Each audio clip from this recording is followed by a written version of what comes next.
మన ప్రభు అయిన యేసుక్రీస్తు పరిశుద్ధమైన నామములో మీకందరికీ శుభములు వందనాలు తెలియజేస్తూ ఉన్నాను. దేవుని మహాకృపను బట్టి అనుదినము వాక్య పరిచర్యలో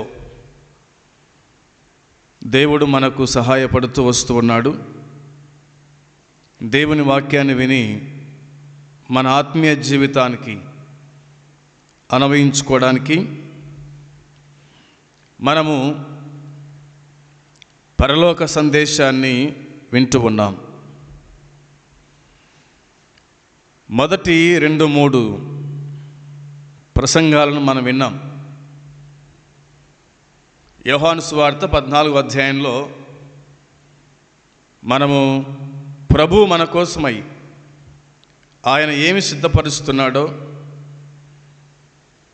ఏమి సిద్ధపరచడానికి వెళ్ళాడో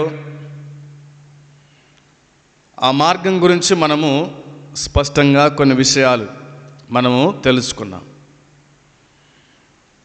పరలోకం పోవాలంటే మనం ఏం చేయాలా? ఈ లోకము ఉండగా పరలోకమునకు ఎవరు వెళ్తారు, ఎవరు వెళ్ళరు అనేటువంటి మరొక అంశంతో మనము ఈ దినము ధ్యానం చేసుకోబోతున్నాం. యోహాను సువార్త 3వ అధ్యాయము 3వ వచనాన్ని మనం చదువుకుందాం. యోహాను సువార్త 3వ అధ్యాయము 3వ వచనాన్ని మనము చదివి ధ్యానము చేసుకుందాం. అందుకు యేసు అతనితో, ఒకడు క్రొత్తగా జన్మిస్తేనే గాని అతడు దేవుని రాజ్యమును చూడలేడని నీతో నిశ్చయముగా చెప్పుచున్నాను. దేవుని సహాయము నిమిత్తమై చిన్న మాట ప్రార్థన చేసుకుందాము. ప్రేమ కలిగిన పరలోకమందున్న మా తండ్రి, మీ పరిశుద్ధమైన పాదములకు స్తోత్రం, స్తుతులు చెల్లించుకుంటున్నాం. ఈ దినమున నీ సన్నిధిలో ప్రవేశించి వాక్యం చదువుకోవడానికి నీవిచ్చిన భాగ్యం కోసమై స్తోత్రం. అనుదినము నా గడప యొద్ద కనిపెట్టుకొని నా ఉపదేశం వినువారు ధన్యులు అని రాయబడిన మాటను బట్టి అనుదినము నీ పాద సన్నిధికి రావడానికి మాకు ఇచ్చిన ఈ భాగ్యం కోసమై స్తోత్రం. ఇలాంటి భాగ్యము లేక ఎందరో ఈ లోకంలో గడుపుచూ ఉన్నారు. ప్రభువా, నువ్వు కృప చూపించినందుకై స్తోత్రం. పరలోక సందేశం గురించి ఆలోచన చేస్తూ ఉండగా మీ ఆత్మచేత నింపండి, బలపరచండి. వినేవారికి దీవెన దయచేయండి. ఈ దినమున ఎవరు పరలోకానికి వెళ్తారు అనే అంశాన్ని మేము ప్రారంభం చేసుకున్నాం. ఈ మాటలు అర్థమైనట్లు మీరు బోధించమని, సహాయము చేయమని యేసుక్రీస్తు నామంలో ప్రార్థన చేసి అడిగి స్తుతించి వేడుకుంటున్నాము తండ్రి, ఆమెన్. మన ప్రభు అయిన యేసుక్రీస్తు నామంలో మీకు మరోసారి శుభములు తెలియజేస్తూ ఉన్నాం. పరలోకమునకు ఎవరు వెళ్తారు అనే ఈ అంశం మీద మనము కొన్ని సంగతులు ఆలోచన చేస్తాం. ఇక్కడ నికోదేము అనే ఒక వ్యక్తి, పరిసయ్యుడు, ప్రభు యొద్దకు వచ్చినాడు. ఆయన యొద్దకు వచ్చి అడుగుతూ ఉన్నాడు, బోధకుడా, నీవు దేవుని యొద్ద నుండి వచ్చిన బోధకుడు అని మేము ఎరుగుదుము. దేవుడు అతనికి తోడై ఉంటేనే కానీ నీవు చేయుచున్న సూచక్రియలు ఎవడూ చేయలేడని ఆయనతో చెప్పినాడు. అతడు అడిగినటువంటి ప్రశ్నకు ఇది జవాబు కాదు. ఏంటి జవాబు కాదంటే 3వ వచనంలో రాయబడిన మాట, యేసు అతనితో, ఒకడు క్రొత్తగా జన్మిస్తేనే కానీ అతడు దేవుని రాజ్యము చూడలేడని నీతో నిత్యముగా చెప్పుచున్నాను అన్నాడు.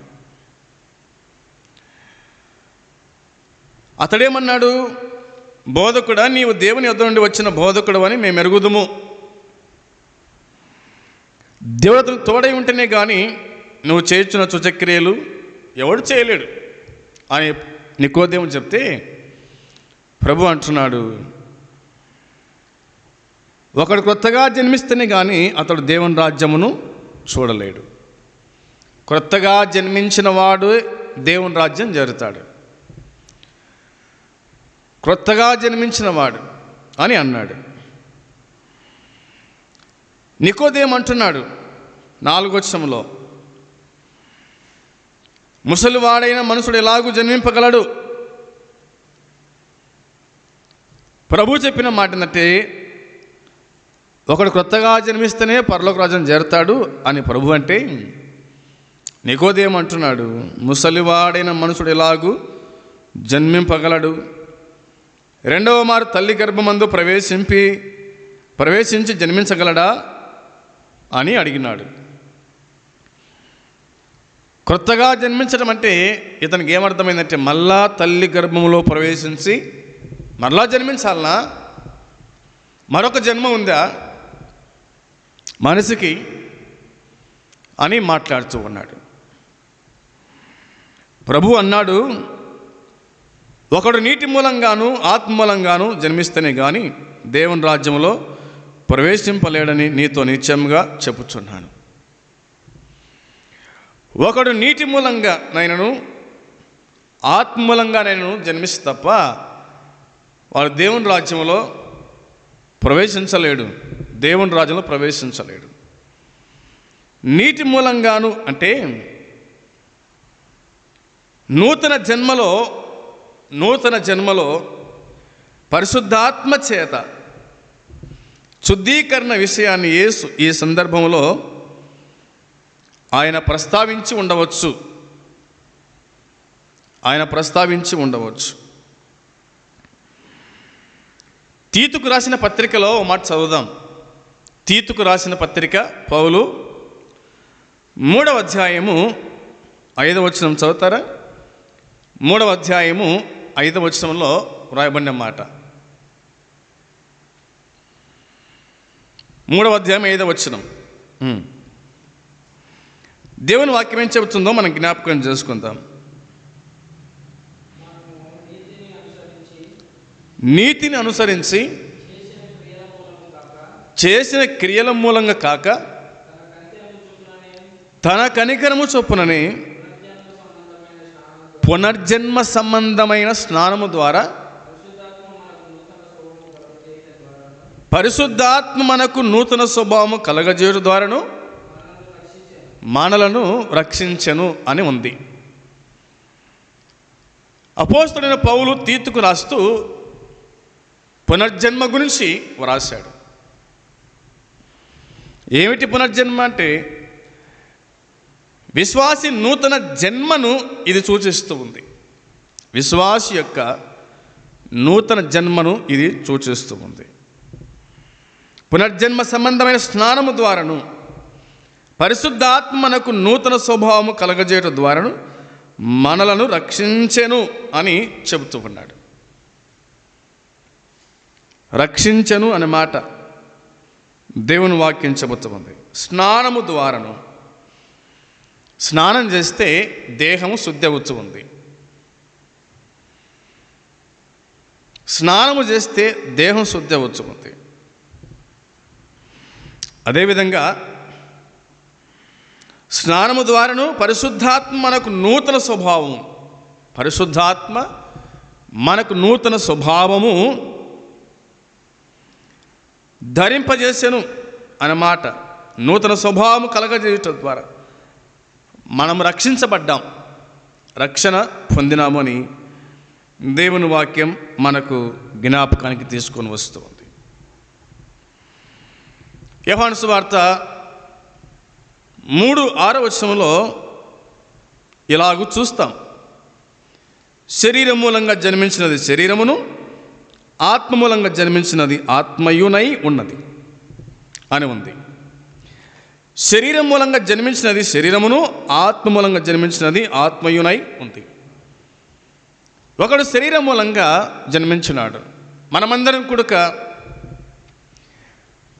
తల్లి గర్భం నుండి శరీరాన్ని ధరించి మనం జన్మించినాం.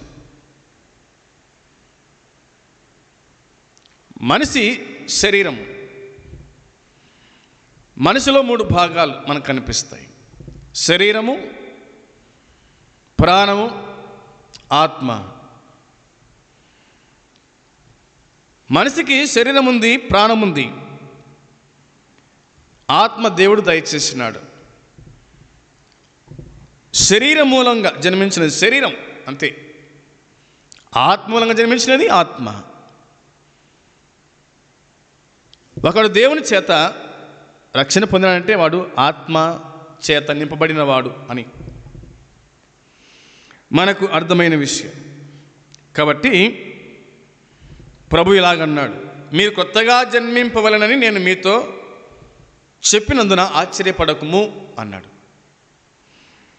మీరు కొత్తగా జన్మింపవాలని నేను మీతో చెప్పిన మాటకు ఆశ్చర్యపడవద్దు. 8వ వచనంలో, గాలి తనకిష్టమైన చోట్లను విసురును, నీవు దాని శబ్దం విందువే కానీ అది ఎక్కడి నుండి వచ్చునో ఎక్కడికి పోవునో నీకు తెలియదు. ఆత్మూలంగా జన్మించిన ప్రతి వాడును అలాగే ఉన్నాడు అని ప్రభు చెప్పిన మాట. గాలి ఆత్మ అని ఉంది. గాలి ఆత్మ. గాలి తనకిష్టమైన చోటను విసురును, అది ఎక్కడి నుండి వస్తుందో ఎక్కడికి పోతుందో తెలియదు. నీకు తెలియదు, నాకు తెలియదు. గాలి ఉందని నమ్ముతున్నాము, అవునా? ఈ ఎండాకాలంలో మరి ఎక్కువ గాలి తగలకపోతే గాలే తగలడంలే అంటాం.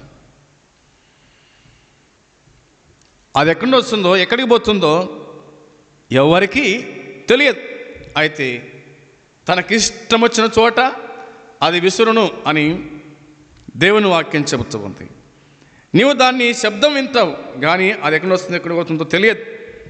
అదేవిధంగానే ఆత్మ మూలంగా జన్మించిన ప్రతి వాడు కూడా అలాగే ఉన్నాడు అనే మాట ఉంది. ఇక్కడ 2 మాటలు చూసాం కదా మనము, గాలి, ఆత్మ. గాలిని మనము చూడలేకపోయినా దాని శబ్దము ద్వారా కలదని దాన్ని గ్రహిస్తున్నాం. అలాగే మరలా జన్మించిన వారి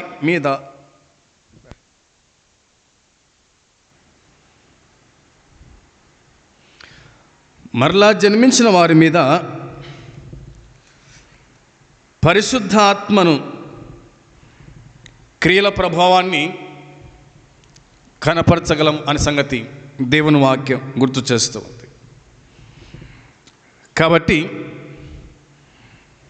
శరీరం మూలంగా, ఆత్మ మూలంగా అని దేవుని వాక్యంలో మనం చూస్తూ ఉన్నాం. ఇక 9వ వచనంలో ఇలాగుంది. 9వ వచనంలో, అందుకు నికోదేము అంటున్నాడు, ఈ సంగతులు ఎలాగూ సాధ్యములని ఆయన్ను అడిగినాడు. 10వ వచనం, యేసు ఇట్లనెను, నీవు ఇశ్రాయేలుకు బోధకుడవై ఉండి వీటిని ఎరగవా అని అన్నాడు. ఇవి ఎలాగూ సాధ్యమగును అని ఆయన అడిగితే ప్రభు అన్నాడు, నీవు ఇశ్రాయేలుకు బోధకుడై ఉండి వీటిని ఎరగవా? నికోదేము ఇశ్రాయేలుకు బోధకుడు. బోధకుడైన వాడు అన్ని తెలుసుకొని ఉండాలి. ఇతడు ఇశ్రాయేలుకు బోధకుడే కానీ నూతన జన్మ అనేది తెలియదు. దేవుని రాజ్యం ఎవరు వెళ్తారో కూడా తెలియని స్థితులు మనం ఉన్నాం అనే సంగతి కూడా గుర్తుంచుకోవాల్సిన విషయమే.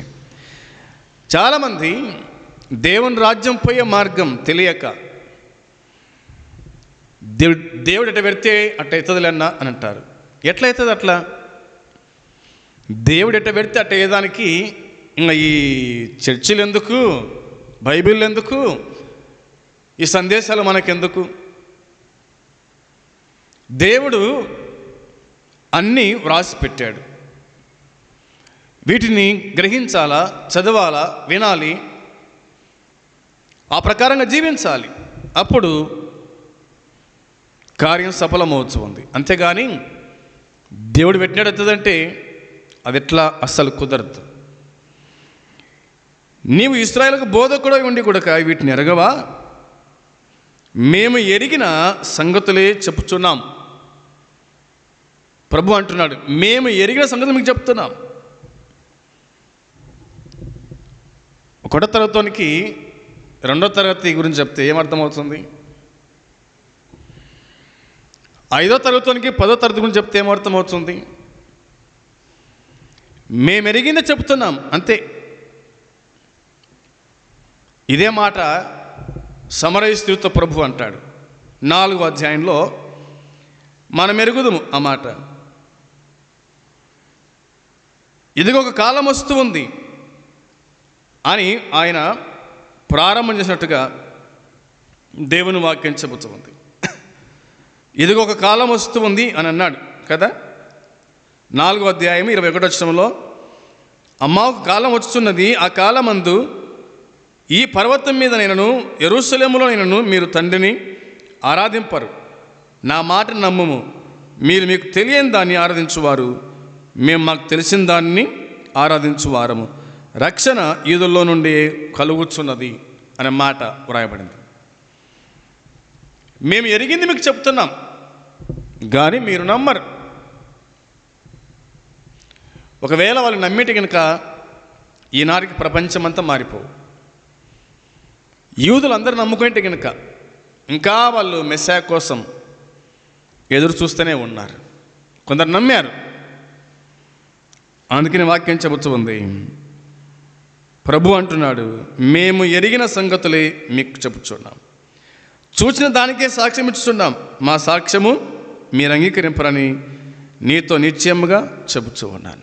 మా సాక్ష్యం మీరు అంగీకరింపరు, అది నాకు తెలుసు.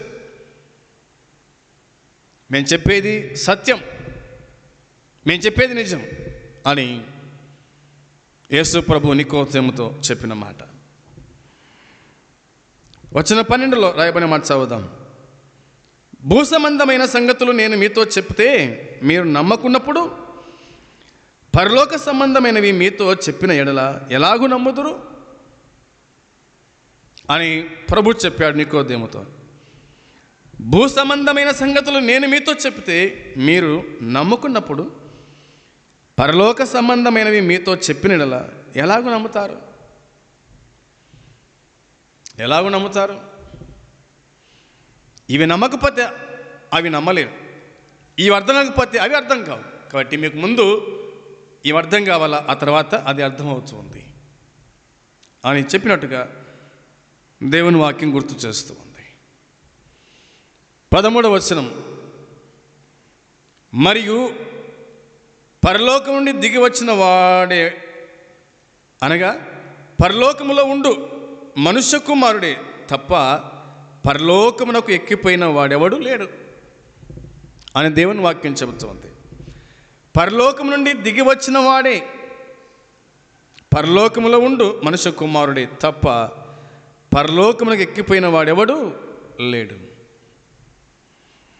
నేను పరలోకం నుండి దిగి వచ్చినాను కాబట్టి నేను మరలా పరలోకానికి ఎక్కగలుగుతాను. మీరు భూ సంబంధులు కాబట్టి మీకు తెలియడం లేదు. నేను పరసంబంధిని కాబట్టి నాకు తెలుసు.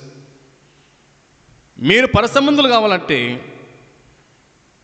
మీరు నూతన జన్మ పొందాలి, పరిశుద్ధంగా జీవించాలి అని మనం చూడగలుగుతాం. 14-15 వచనాలు కలిసి ఉన్నాయి, నేను చదువుతున్నాను.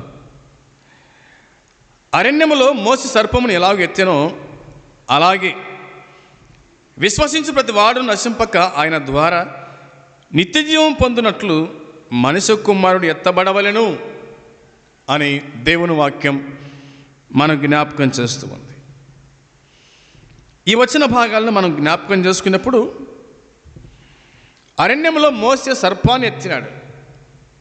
ఎందుకోసం ఎత్తినాడు సర్పాన్ని? ఇజ్రాయిలు పాపం చేశారు.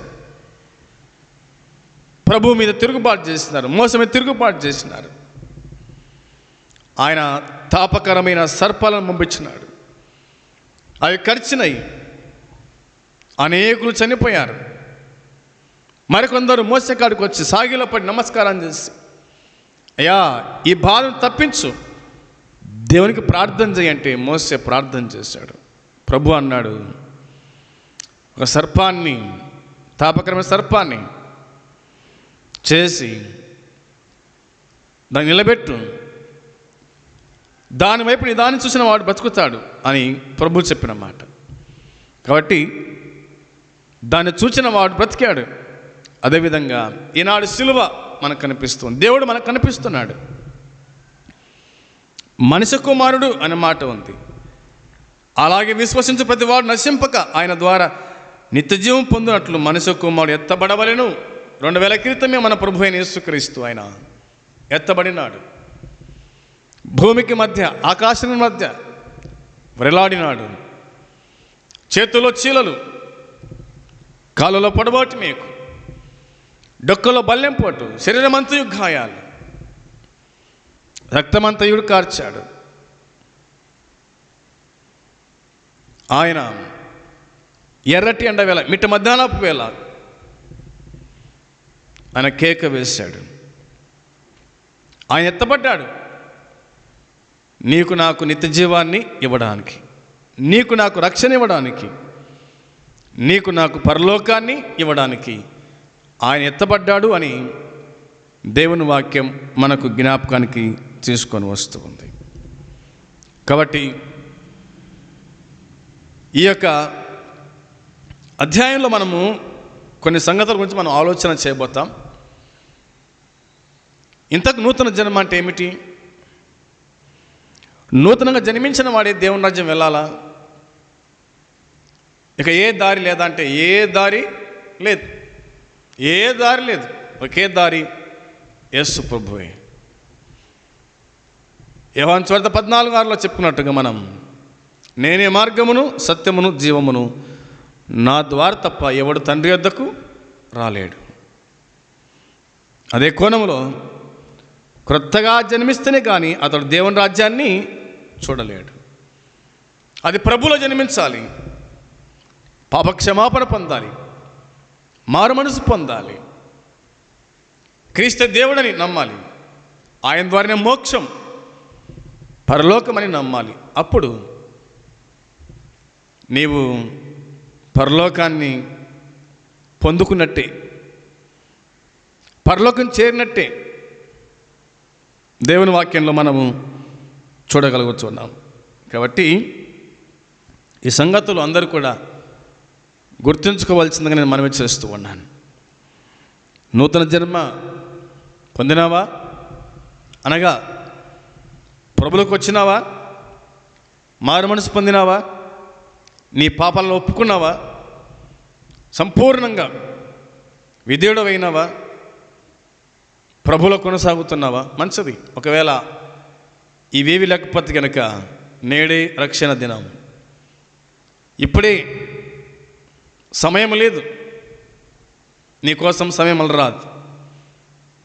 మరి ప్రభు సన్నిధిలో మోకరించి, దేవా నేను పాపిని, నువ్వు రక్షకుడవు, నా పాపాలు క్షమించి నన్ను నీ కుమారునిగా చేసుకో అంటే ఆయన తన 2 చేతులు చాపి నిన్ను ఆహ్వానిస్తాడు, నీకు తన రాజ్యం అనుగ్రహిస్తాడు. శిలువలో దొంగ యేసు, నీవు నీ రాజ్యంలోకి వచ్చినప్పుడు నన్ను జ్ఞాపకం చేసుకో అన్నాడు. వెంటనే ప్రభు, నేడు నీవు నాతో పరదైసులో ఉండు అని చెప్పినాడు. వెంటనే అంతేం లేదు. మారు మనసు పొందకుండా, పాపక్షమాపణ లేకుండా క్రైస్తవ జీవితం అది జీవితం కాదు. మేము క్రైస్తవులములే, మేము పుట్టుకొత్త క్రైస్తవులం, మా నాయన సేవకుడు, మేము సేవకులమే అని చెప్పుకుంటూ మతములో ఉండి మార్గం తప్పితే కనుక నీకు దేవుని రాజ్యం లేదు. మతం మనిషిని మార్చదు, ప్రభువే మనిషిని మార్చేది. కాబట్టి ప్రభు పాదాల కాడికి వచ్చి క్షమాపణ పొంది దేవుని రాజ్యం చేరండి. అట్టి కృప దేవుడు మనకు అనుగ్రహించునుగాక. ఆమేన్. ప్రార్థన చేసుకుందాం. పరలోకమందున్న మా తండ్రి, మీ పరిశుద్ధమైన పాదములకు వందనాలు, స్తోత్రం చెల్లించుకుంటున్నాం. ఈ దినము కూడా